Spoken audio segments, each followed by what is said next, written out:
Trigger warning. This is a political post.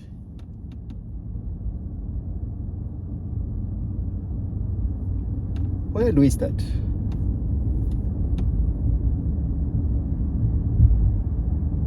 There is this outrage that is going on right now, and rightfully so, about the teacher Ojwang that evidently died in the hands of the police. And I am seeing everybody, including Lynn Ngugi. Lynn Ngugi has deserted her sob stories for this story. Everybody now is riled up. Forget about the financial bill. This is it. This is the reason we need to be agitated. Rightfully so. I want to take you back to when I was 19 years old. We were agitated to agitate for the repeal of Section 2A, 2B of the Constitution back in the days of Daniel Toroitich Arap Moi, 1990, 1991. And we were convicted that this was our moment of reckoning.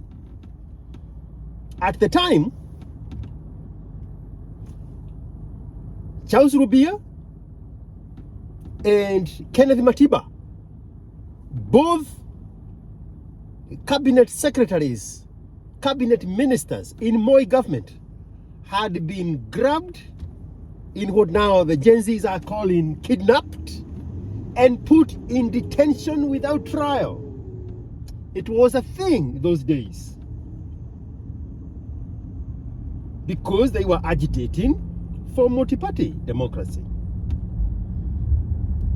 And we were convinced we needed multi-party democracy.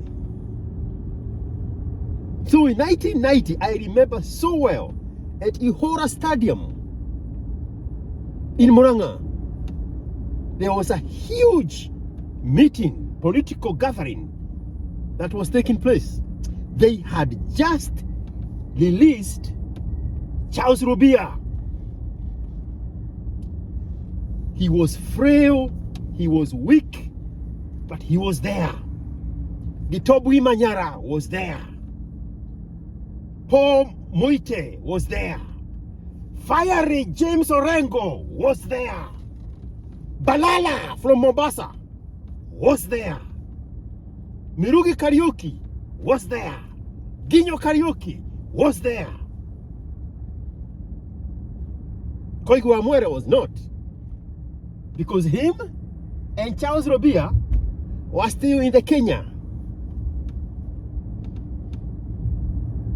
At the time, they convinced us we needed a different kind of democracy. And we ran with it.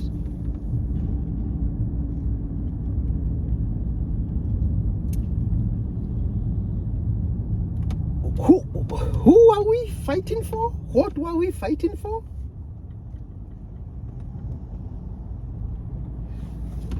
I can only answer that question by looking at the results. Right? Again, trigger warning, this is a political conversation. So we can take James Orengo, for example. He was there with us. We were fighting for the repeal of Section 2A, Section 2B. James Orengo convinced us we need to fight for that. I did not ask questions. I just showed up at 19 years old at Ihora Stadium. But now, when we look at the results, and we can interrogate me, what was I fighting for versus what was James Orengo fighting for? The answer to that is, what is the results? What did I get? Oh God, this thing is not gonna open. What did I get versus what did Orengo get? This is 1990. James Orengo is Member of Parliament for Ugenya.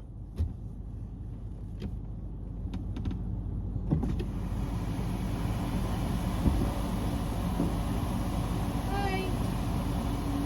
Am I supposed to say hi back? Yes. After this thing is not opening the gate? It's not my fault. Huh? It's not my fault. I mean, What's your attitude today? I don't know. I just got here. Give me 1 second. Give me a moment. Can we meet on the other side?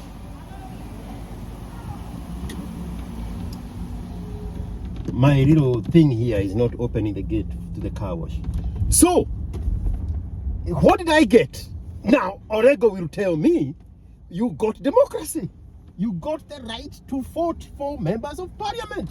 You got the right to do ABCD, okay? Okay, now, James Orengo, what did you get? You were a member of parliament at the time, as a very young man. Right?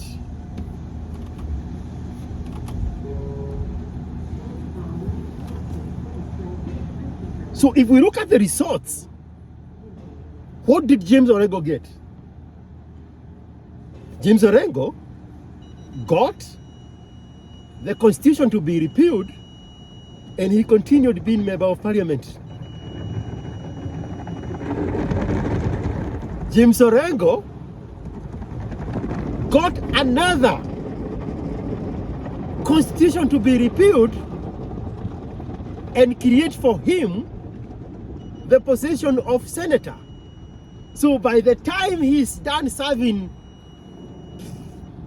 15 or 20 years as member of parliament for Ugenya, look it up how long he served as a member of parliament for Ugenya. The fight he was fighting for, the result of that, it created a position for senator, for James Orengo.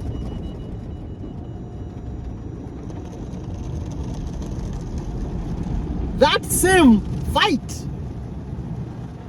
after he had served 10 years as a senator, and a very good one at that, also created a new position for him to be a governor of Siaya. From 1990, today is 2025, he is still harvesting, enjoying, benefiting from the agitation for multi-party democracy through the repeal of Section 2A, 2B. By the way, from 1990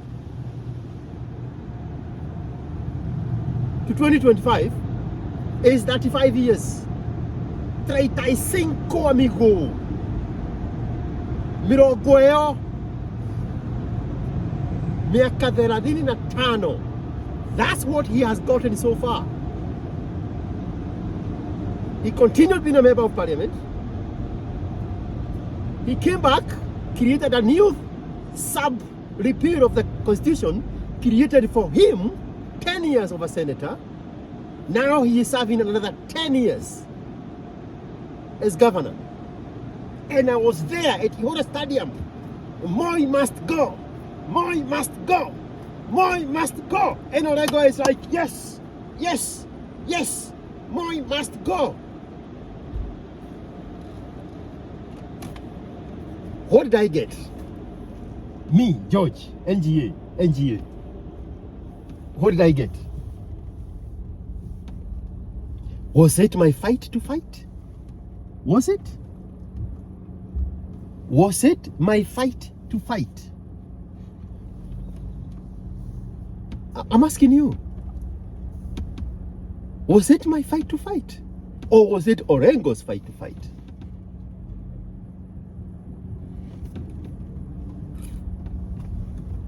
8 years before 1990. 8 years before 1990.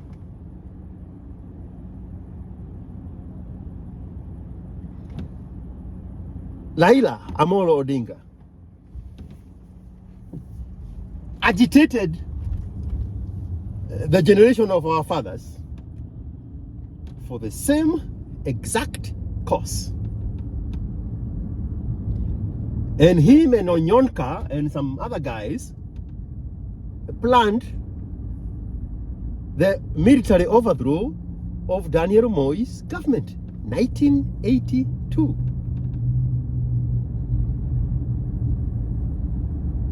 (1982) 43 years ago. My fight with Orengo, 35 years. Raila Amolo Odinga's fight, 43 years to date. He convinced the 19-year-olds of those days that we needed to overthrow, well, they needed to overthrow the government of Daniel Toroitich arap Moi, 1982, 43 years ago. Today, the same Raila Amolo Odinga is convincing you to join him and get agitated for whatever cause he's going to come up with tomorrow. But where is he? Where is he? He has been in all the governments. All of them. All of them. Including the one that he wanted to overthrow in 1982. Including the one that was formed after the success of James Orengo in 1992.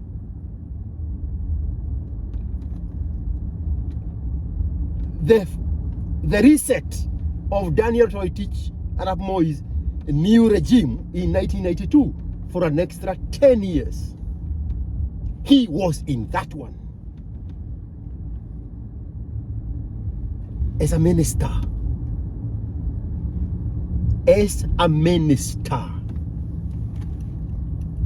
That single party rule, that party that he was agitating so that the constitution can be repealed, so that there is never any more one party ruling. He became the Secretary General of that party. Go look at the history. We need to add one party rule. He became the Secretary General of that party when he got what he wanted from the agitation.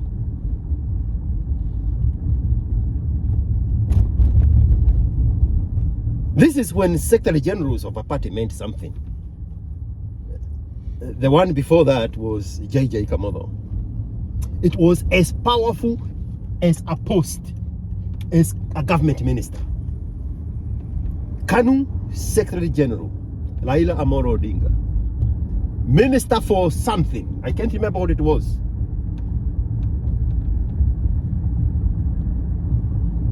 Then, Moi handshake, he got ministerial position. Kibaki's handshake, he gets a political position. And Prime Minister. Him and his father are the only people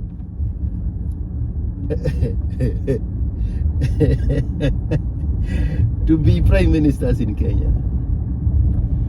Agitation for change. Moi must go. Kibaki must go. Ruto must go.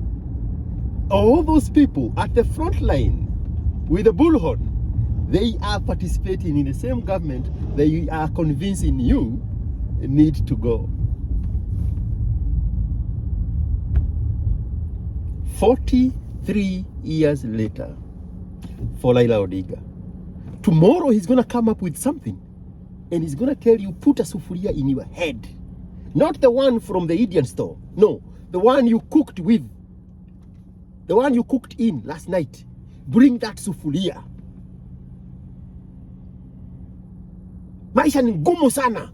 Maisha ni ngumu. Maisha hatupati. Bei ya gharama ya unga imeenda juu. Leta sufuria ya ugali hapa. Ruto must go. And then Mheshimiwa Rais, hey, shika tano.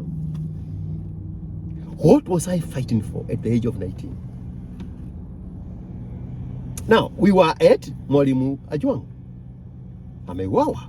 Now you are so convinced, rightfully so, to agitate for justice. February 1992, before Mwalimu Ojwang,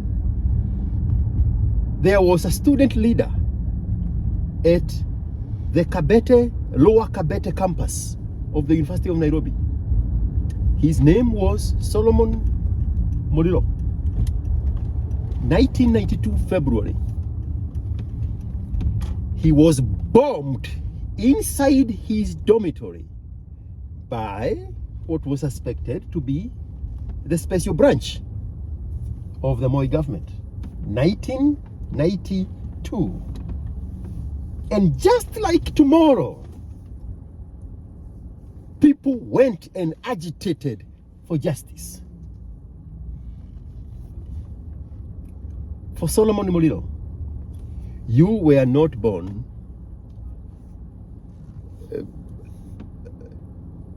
by 1990 February. That's how long ago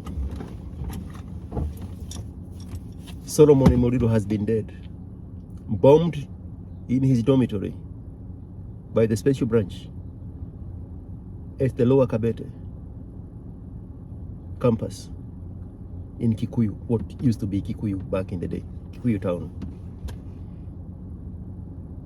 There was the beloved Alexander Mugi. Alexander Muge, an Anglican church bishop, church of the province of Kenya at the time, agitating for justice. There is hunger in Turkana, and the government is denying that there is hunger in Turkana. This is the 90s. Alexander Muge with his collar, and God bless us all, put food on the truck, and he said, I'm going to Turkana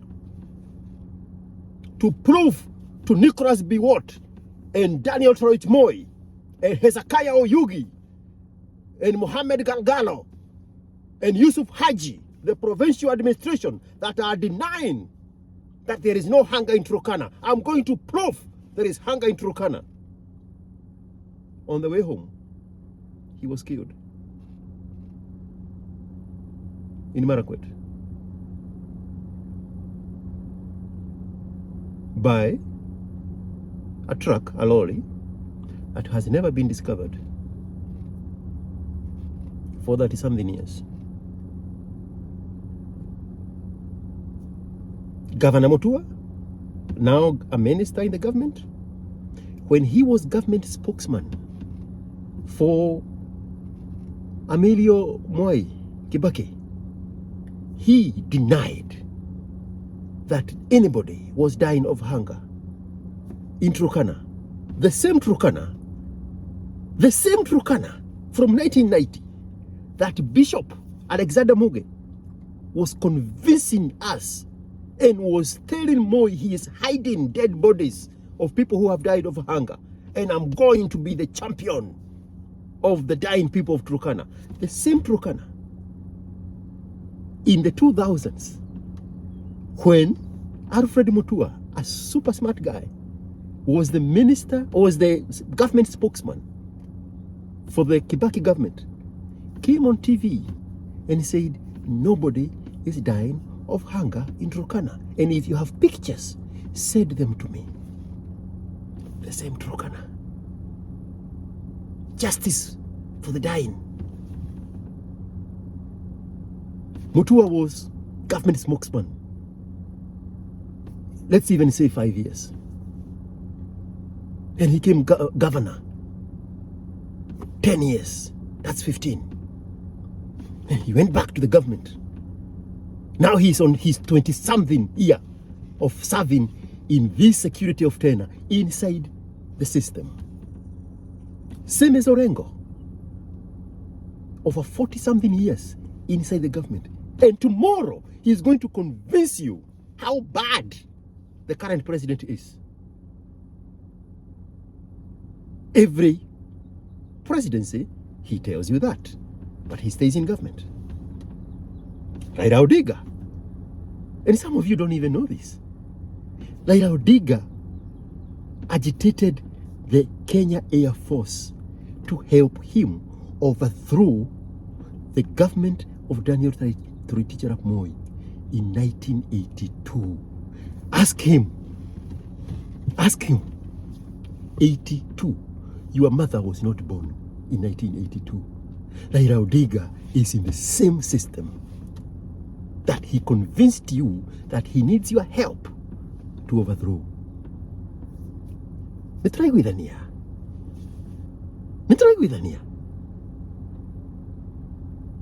Solomon Muliro came and died. Student leader. 1982, properties were damaged. People died in Nairobi in 1982. 1992, July 7th, when this agitation for multi-party democracy was at its height, people died in Nairobi at Kamukunji Stadium. Because Matiba told them, and with Shikuku, that I need your help to agitate for this. The whole lineup eventually joined the government, including the Rastafarian Koigwa Wamwere, joined the government as an assistant minister. You won't believe this until you go look. Wangari Maathai was leading women to take off their clothes. I am avoiding to say to strip naked because it's going to get lost in the translation. To remove their clothes at Freedom Corner, at Uhuru Park. Wangari Maathai. She got Koigwa Wamwele's mother and Mirugi Kariuki's mother and some other guy, I can't remember his name's mother, to take off their clothes naked at Freedom Corner inside Uhuru Park. She became an assistant minister in the same system. Richard Leakey, a Mzungu, the member of parliament, well, the brother to the member of parliament in Langata, before Raila became the member of parliament for Langata for 25 years. That brother, Richard Leakey, was being beaten in Nakuru law courts. I was there, I saw it, by YK92 when he attended Koigwa Wamwele's court hearing. Look it up. Richard Leakey beat up in Nakuru. You see him shirtless, showing the marks of the tire whips. You know that tire whip on his back? Look it up. Look for the picture. Agitating for democracy, multi-party democracy. When Moi won a fresh mandate as the first president in multi-party democracy Kenya, that one they were agitating for, Moi stayed in it for 10 years. Look it up. The same Richard Leakey became the cabinet secretary. It was the highest civil servant position. Civil servant group category T. He was the one responsible for firing people. People would wait on TV and the radio at the 1 o'clock news to find out who did Richard Leakey fire today. The same government. So when he was in the courtroom agitating for democracy with Koigu Amwere and getting beat up, was he fighting for me? Because I was there. Literally, I was there. I was working at the Bazaar Road service station, the Total service, the petrol station in Nakuru. I was there. Was he fighting for me or was he fighting for himself? How do we know? We look at the results. He was the cabinet secretary in the government. The most senior position in government that is not elective at the time. Richard Leakey.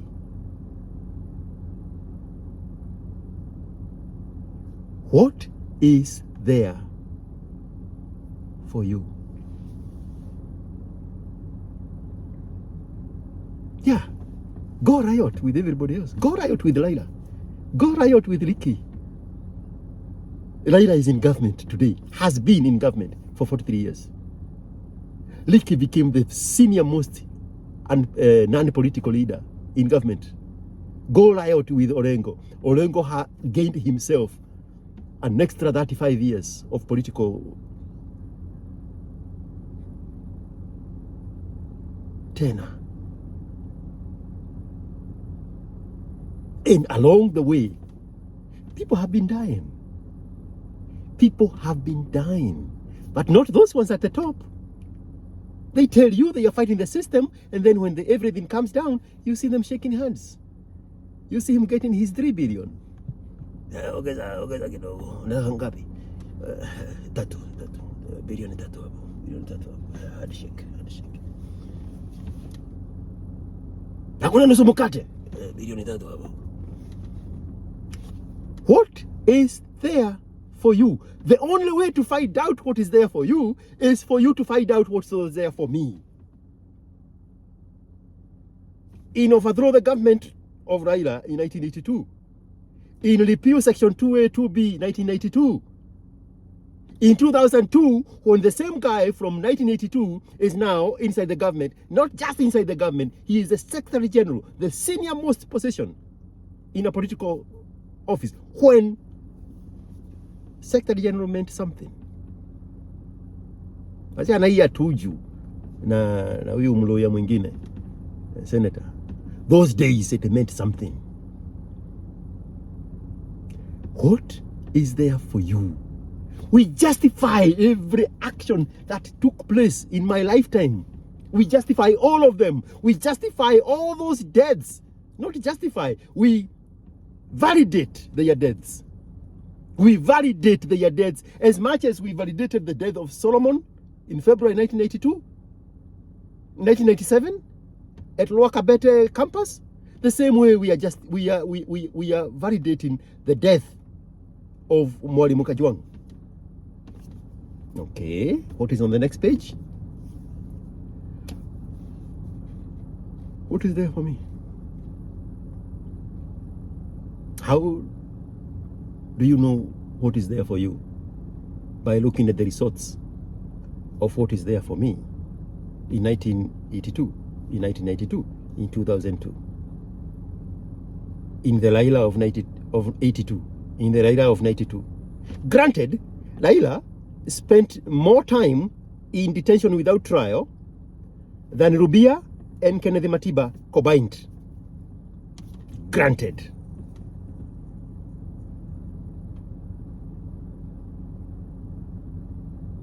But was it my fight or was it Laila's fight?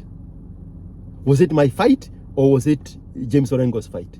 Was it my fight or was it Gitobu Imanyala's fight? Was it my fight or was it Paul Muite's fight? Was it my fight or was it Mirugi Kariuki's fight? Was it my fight or was it Koigu Amwere's fight? Was it my fight or was it Onyonka's fight? Was it my fight or was it Raila 2.0? Was it my fight or was it Raila 3.0? Was there any time it was ever my fight? Now, is this your fight? But forget what I said. Nimelipo na Ruto. Bwana Ruto, spell my name correctly. George, NGA, NGA. Kwa hiyo cheki.